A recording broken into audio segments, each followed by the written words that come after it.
উপজেলা নির্বাচনেও আওয়ামী লীগের প্রতিদ্বন্দ্বী আওয়ামী লীগ।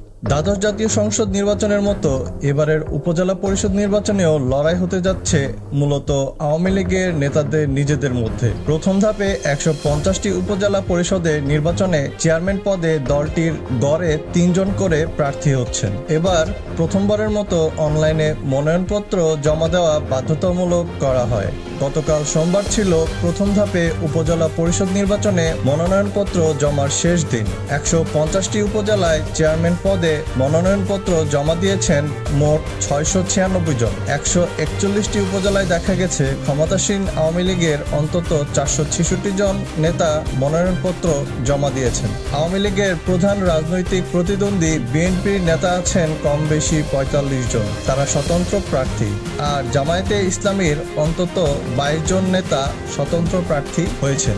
জাতীয় সংসদ নির্বাচনের ৩ মাসের মাথায় সারা দেশে স্থানীয় সরকারের এই নির্বাচন অনুষ্ঠিত হতে যাচ্ছে।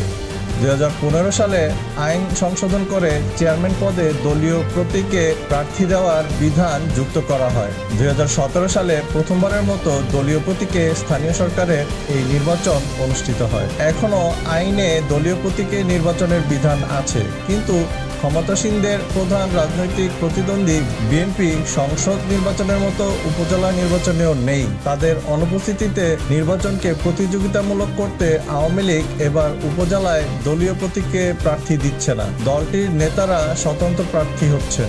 সংশ্লিষ্ট সূত্র জানায়, শুরুতে এই নির্বাচনে কিছু জায়গায় স্বতন্ত্র প্রার্থী দেওয়ার সিদ্ধান্ত নিলেও শেষ পর্যন্ত সেখান থেকে সরে এসেছে জামায়াত ইসলামী। দলটির যেসব নেতা মনোনয়নপত্র দাখিল করেছেন তাদের তা প্রত্যাহার করার নির্দেশ দেওয়া হয়েছে। বিএনপিও একই ধরনের সিদ্ধান্ত নিতে পারে। ফলে এবারের উপজেলা নির্বাচন শেষ পর্যন্ত কতটা অংশগ্রহণমূলক হবে সেটা নিয়েও সংশয় আছে। দর্শক, এই ছিল আমাদের এখনকার খবর। উপজেলা পরিষদ নির্বাচন ২০২৪-এর পরবর্তী খবর শুনতে আমাদের চ্যানেলটি সাবস্ক্রাইব করে রাখুন। দেখা হচ্ছে নতুন কোনো ভিডিওতে নতুন কোনো খবর নিয়ে।